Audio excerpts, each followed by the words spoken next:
হলো Gopaldhara tea estate, এটা হলো সীমানা ভিউ পয়েন্ট। তো এই হচ্ছে সেই বিশ্ববিখ্যাত ঘুম স্টেশন, পৃথিবীর সব থেকে উঁচু রেলওয়ে স্টেশন।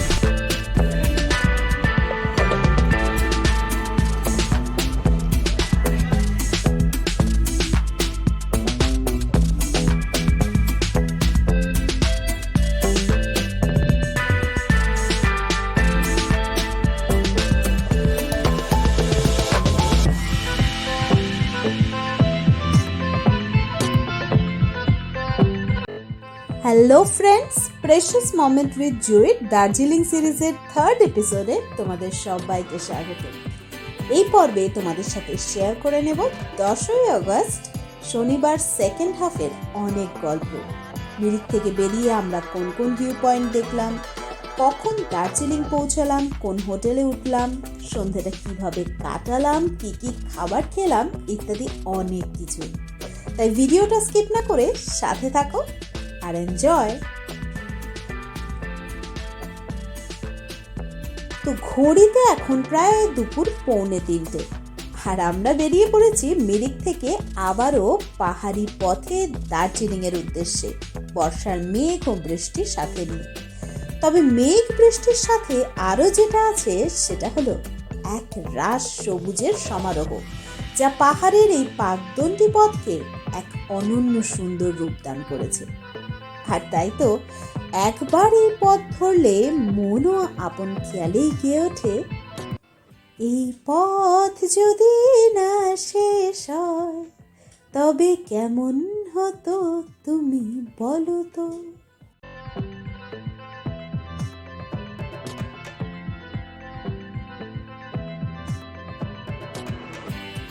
যাই হোক, এই পথ ধরে এগিয়ে চলা পরবর্তী গন্তব্য গোপালধারা টি এস্টেটের উদ্দেশ্যে। চা বাগানের মধ্যে দিয়ে অসম্ভব সুন্দর একটা রাস্তা, অসম্ভব সুন্দর।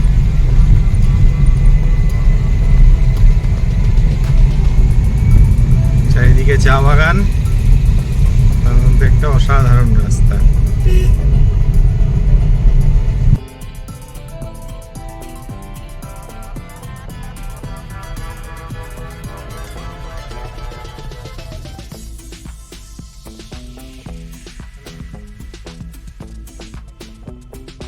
ঘুম থেকে মিরিক অনেকই নিচে, দার্জিলিংও নিচে।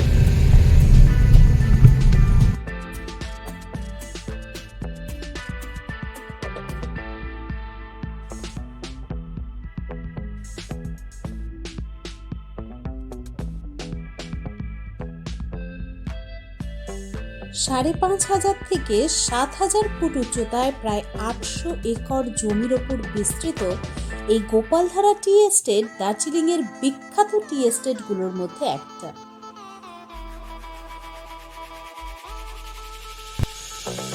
এটা হলো গোপালধারা টি এস্টেট, চারপাশে পুরো চা বাগানের মাঝখানে, চারিধারে চা বাগান। এটা একটা খুব বড় এবং বিখ্যাত টি এস্টেট। এই মাঝখান দিয়ে একটা ভিউ পয়েন্ট আছে, সেই অবধি যাওয়া যায়। সেখানেই যাওয়ার চেষ্টা করছি, বৃষ্টির জন্য কাদা কাদা হয়ে রয়েছে।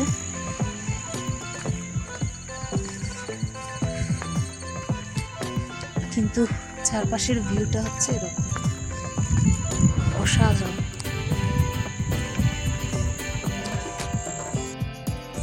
টেস্টিং করবে নাকি চা? চলো দেখি চা জানি তুমি যে চা টেস্টিং করবেই। 1881 সালে গোপাল নামে এক ব্যক্তির ধান খেতে এই চা বাগানটা গড়ে ওঠায় এর নাম হয় গোপালধারা টি এস্টেট। এরপর 1955 সাল থেকে এই টি এস্টেট দার্জিলিংয়ের বুকে বিশেষ স্থান করে নেয় প্রিমিয়াম কোয়ালিটির চা উৎপাদন ও রপ্তানির জন্য। বর্তমানে এই টি এস্টেটের কাছে রয়েছে গ্রিন টি, পার্পল টি থেকে শুরু করে চায়ের নানান ভ্যারাইটি আর একাধিক জাতীয় ও আন্তর্জাতিক পুরস্কারও। আর তাই তো মিরিক ঘুরে দার্জিলিং যাওয়ার পথে এই টি এস্টেট ঘুরে দেখা ও এখানকার চায়ের স্বাদ নেওয়া আমার তরফ থেকে তো রেকমেন্ডেড। যাক, এবার বেরিয়ে পড়েছি আমাদের পরবর্তী গন্তব্য সীমানা ভিউ পয়েন্টের উদ্দেশ্যে। মিরিক হয়ে ফেরার পথে নেপালের পশুপতি মার্কেট ঘুরে দেখার জায়গা। তবে ওয়েদার যথেষ্টই খারাপ, তাই এবার সামনে নেপাল বর্ডার আর সীমানা ভিউ পয়েন্ট হয়ে সোজা বেরিয়ে যাব দার্জিলিং।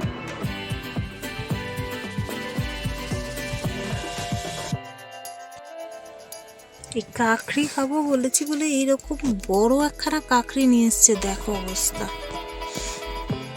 ওইখানে সবাই মিলে বাজার করছে।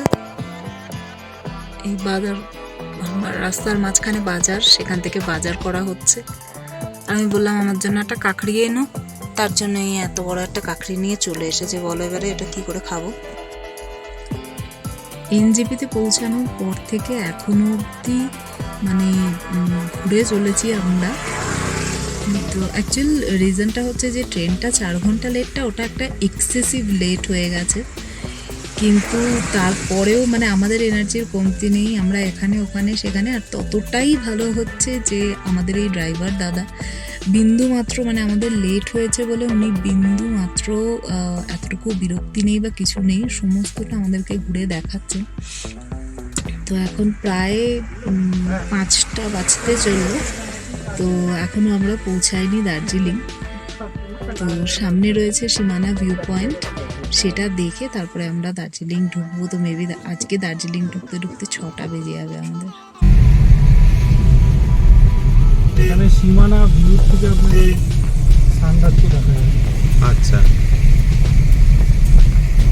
ওরকম ক্লিয়ার থাকে তো সকালে যেমন ক্লিয়ার ছিল ওরকম থাকলে দেখা যাবে। মিরিক থেকে বাজার না করলেও এই এত এত তাজা তাজা শাকসবজি ফল ফলাদি দেখে পথের বাজার থেকে কিছু একটা কেনার লোক আর সামলানো গেল না। যাক, আবারও এগিয়ে চলা গন্তব্যের দিকে। এই হলো নেপাল বর্ডার, যেখানে নিজেদের ডিউটিরত রয়েছেন এই সেনা ভাইয়েরা। আর এই বর্ডার ক্রস করে একটু এগিয়ে গেলেই সীমানা ভিউ পয়েন্ট। এটা হলো সীমানা ভিউ পয়েন্ট। তো ওয়েদার তো ক্লিয়ার নেই, তো বলে যে ক্লিয়ার থাকলে পরে এখান থেকে সান্দাকফু অবধি পুরোটা দেখা যায়, কিন্তু এখন পুরো হোয়াইট আউট হয়ে গেছে, তো কিছুই দেখা যাচ্ছে না ওপারটা। কিন্তু ইটসেলফ জায়গাটা ভীষণ সুন্দর।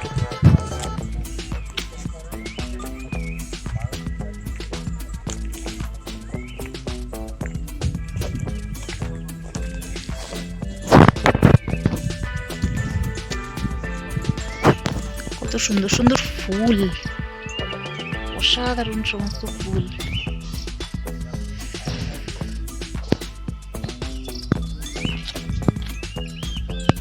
থোকা থোকায় ফুটে আছে, এটাই পাহাড়ের সৌন্দর্য। চলো তাহলে এবার সোজা বেরিয়ে যাওয়া যাক দার্জিলিং এর উদ্দেশ্যে। বাঙালির কাছে দার্জিলিং তো শুধু একটা ট্যুরিস্ট ডেস্টিনেশন নয়, একটা ইমোশন, একটা নস্টালজিয়া। তাই যতবারই এখানে আসি না কেন উত্তেজনাটা কিন্তু একই রকম থাকে, তাই না? আর গাড়ি যখনই ওই টয় ট্রেনের রাস্তায় বাঁক নেয়, মন যেন একেবারে বাঁধন ছাড়া হয়ে ওঠে।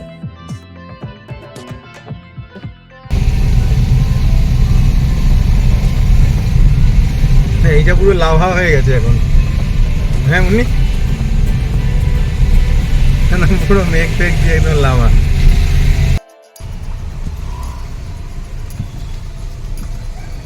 একটু ধীরে সুস্থে গেলেই হবে।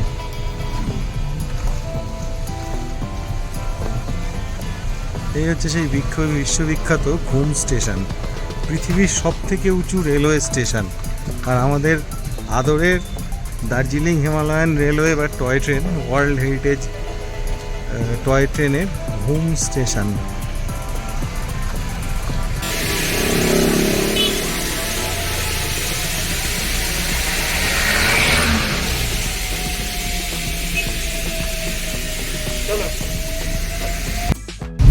ট্রেন লাইন আলা রাস্তার ছবি না দেখলে কেউ ভাববেই না আমরা দার্জিলিং এসেছি, ভাববে ঢপ দিচ্ছি।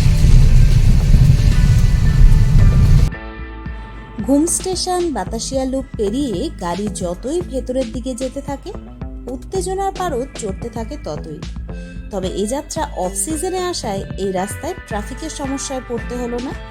মেঘ কুয়াশা ঘেরা ফাঁকা রাস্তায় হালকা বৃষ্টির ছোঁয়া, এমন মায়াবী একটা পথে চলতে চলতেই দার্জিলিং অব্দি পৌঁছানো।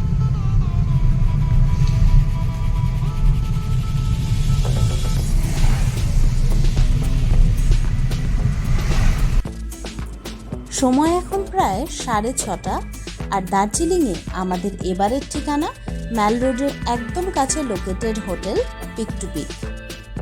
হোটেলের ডিটেলস তো আগামী পর্বগুলোয় তোমাদের সাথে শেয়ার করবই, তবে এখন জলদি একটু ফ্রেশ হয়ে নিয়েই বেরিয়ে পড়ব ম্যালের পথে, মানে যেই আকর্ষণগুলোর জন্য বারে বারে দার্জিলিংয়ে ফিরে আসা তারই একটা আর কি। চলো তাহলে একটু পরেই দেখা হচ্ছে ম্যাল রোডে।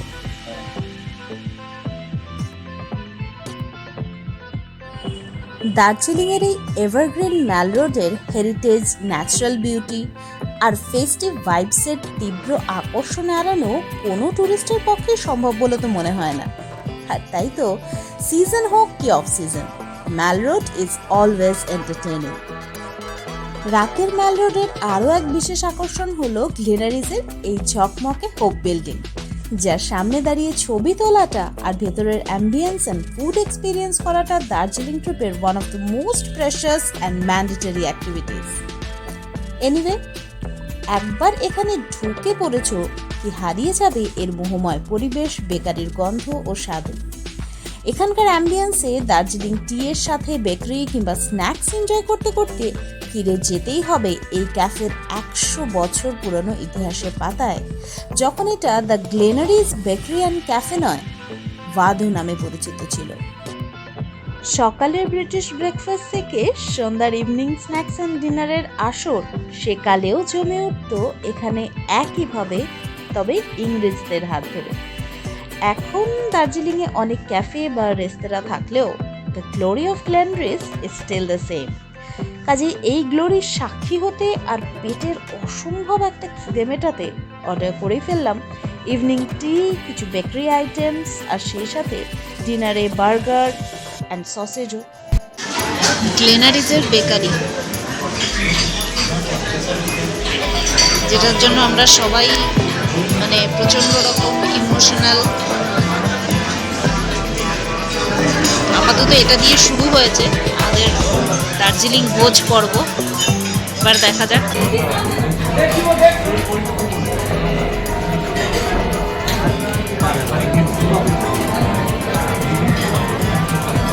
গ্লেনারিজের ক্রিম রোল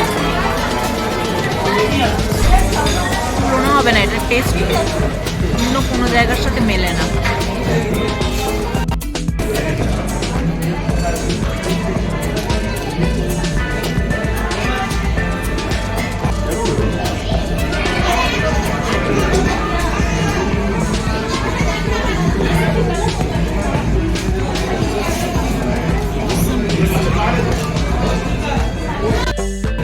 পারলাম না, খাবার চলে এসেছে লোভনীয়, সেজন্য একজন আর থাকতে পারছে না, মানে ভিডিও করছি আর বলছে সমানে তাড়াতাড়ি করো তাড়াতাড়ি করো তাড়াতাড়ি করো। এই হচ্ছে আমাদের chicken sandwich, sausage, french fry with Darjeeling tea. এই দিয়ে আজকের dinner, first night in Darjeeling.